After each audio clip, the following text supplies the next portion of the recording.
Halo semuanya, perkenalkan, saya Angelika Kristina Mahanani, bisa dipanggil Angel. Saya dari Pendidikan Administrasi Perkantoran yang sekarang sedang PLP di SMK Kristen 1 Surakarta.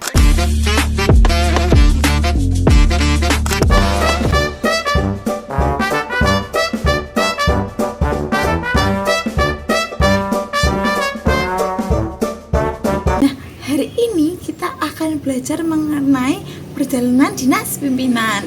Di sini ada yang udah tahu perjalanan dinas pimpinan itu apa? Nah, buat yang belum tahu, perjalanan dinas pimpinan itu merupakan perjalanan yang dilakukan oleh suatu pimpinan atau suatu pegawai yang diutus oleh perusahaan tertentu dan diberi surat tugas atau surat yang mengutus dari perusahaan. Perjalanan dinas ini diatur oleh perusahaannya, mulai dari waktu, uang, tenaga, dan lain-lain.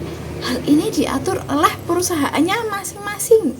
Jadi, pegawai-pegawai hanya menjalankannya saja. Setelah itu, ada macam-macam persiapan dalam perjalanan dinas. Nah, kira-kira ada yang tahu? Macam-macam perjalanan dinas itu ada apa aja? Ada yang tahu? Macam-macam perjalanan dinas itu ada 4. Yang pertama, persiapan transportasi. Yang kedua, persiapan akomodasi. Yang ketiga, rencana keuangan. Dan yang terakhir, persiapan dokumen. Nah, kalian semua sudah familiar kan dengan keempat ini? Sudah ada yang tahu transportasi itu apa aja? Betul, transportasi itu bisa dari udara, bisa dari laut, bisa dari darat juga. Kira-kira transportasi udara itu ada apa aja? Ada pesawat, betul sekali. Ada pesawat. Kalau yang darat itu ada kereta api.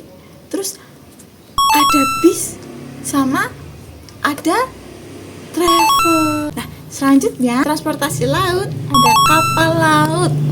Nah, dari ketiga jenis transportasi tersebut, untuk pimpinan itu kelas transportasinya itu harus eksekutif, tidak boleh ekonomi.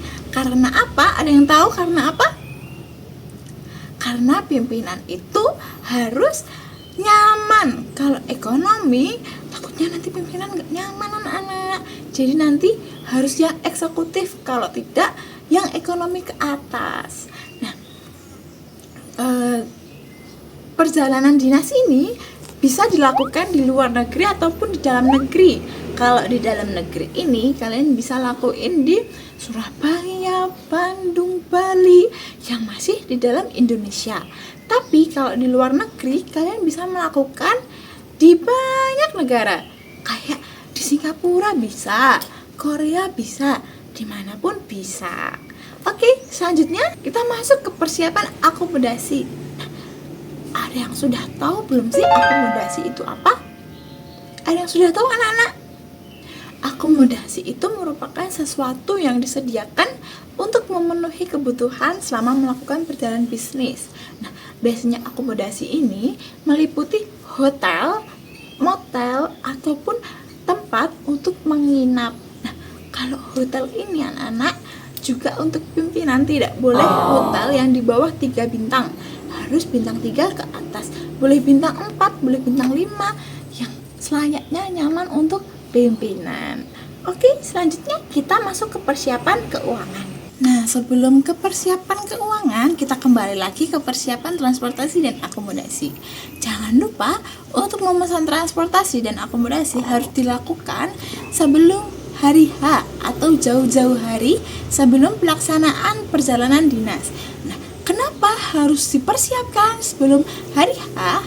Supaya kalian kalau sampai hotel atau sampai hari H di transportasi, kalian tidak kehabisan tiket atau kalian tidak kehabisan hotel.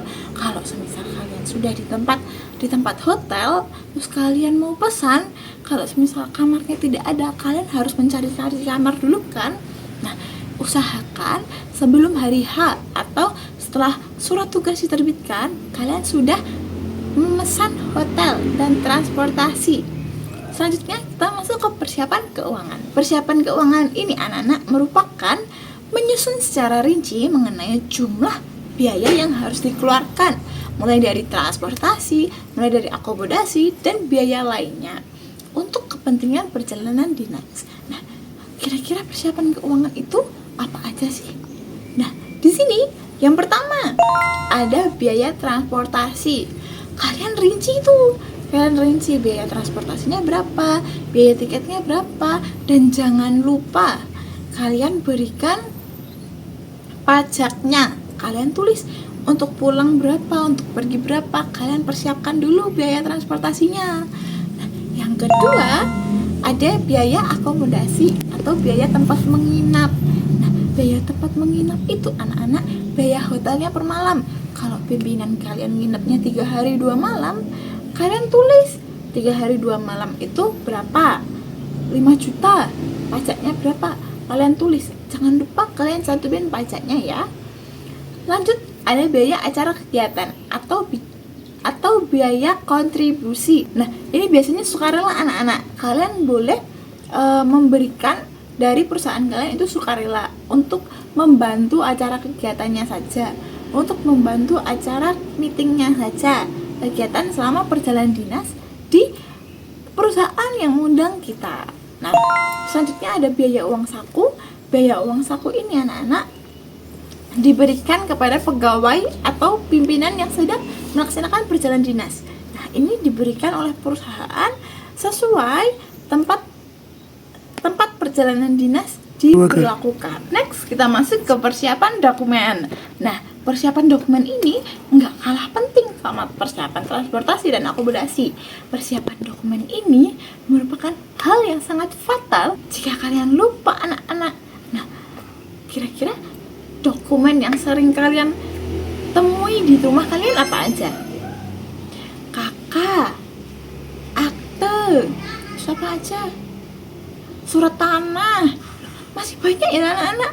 Nah, kalau dokumen perjalanan dinas kira-kira apa? Kemarin kalian sudah membuat surat undangan, kemarin kalian sudah membuat surat penawaran, surat permintaan. Nah, kalau di dalam perjalanan dinas kalian membuat apa? Betul, surat tugas. Nah, di persiapan dokumen dalam perjalanan dinas ini memerlukan surat tugas. Surat tugas ini anak-anak untuk memberikan perintah pegawai atau pimpinan yang akan melaksanakan perjalanan bisnis. Persiapan dokumen ini menyiapkan segala keterangan yang melengkapi perjalanan bisnis atau perjalanan dinas sesuai dengan tempat dan tujuan akan dilakukan perjalanan dinas. Selain surat tugas, ada masih banyak anak-anak. Surat tugas, checklist. Kalian tahu checklist nggak? Checklist itu yang biasanya kalian, kalau misal kalian kemarin kebalikan, pakai checklist nggak? Biar perlengkapan kalian nggak ada yang ketinggalan. Terus selain checklist, selain surat dinas, ada jadwal perjalanan bisnis. Nah, jadwal perjalanan bisnis ini supaya apa? Supaya tidak tumpang tindih. Betul, supaya tidak tumpang tindih anak-anak. Jadi yang pertama tadi surat tugas, yang kedua checklist, yang ketiga jadwal perjalanan bisnis, dan masih banyak lagi. Nah, untuk persiapan dokumen kita akan bahas di pertemuan selanjutnya. Tapi saat ini Ibu mau kalian untuk membuat rencana keuangan, rencana transportasi, dan rencana akomodasi seperti yang sudah Ibu contohkan di sini. Nah, untuk rencana transportasi itu kalian tulis transportasi kalian tuh apa, kereta api apa, berangkat jam berapa, kalian tulis secara lengkap.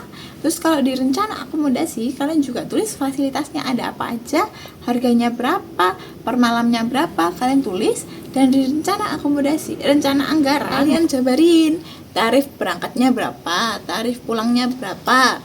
Terus untuk biaya akomodasi juga kalian tulis beserta pajaknya dan uang saku dan kontribusi, kalian tulis semua, kalian total. Dah, seperti itu. Kalian boleh mengerjakan di laptop kalian masing-masing atau komputer kalian masing-masing. Jangan lupa dikumpulkan sama Ibu. Sampai ketemu lagi di minggu depan. Kita akan membahas mengenai persiapan dokumen perjalanan bisnis. Jadi jangan lupa tugasnya yang ini dikerjakan. Kita akan ketemu kembali minggu depan. Terima kasih.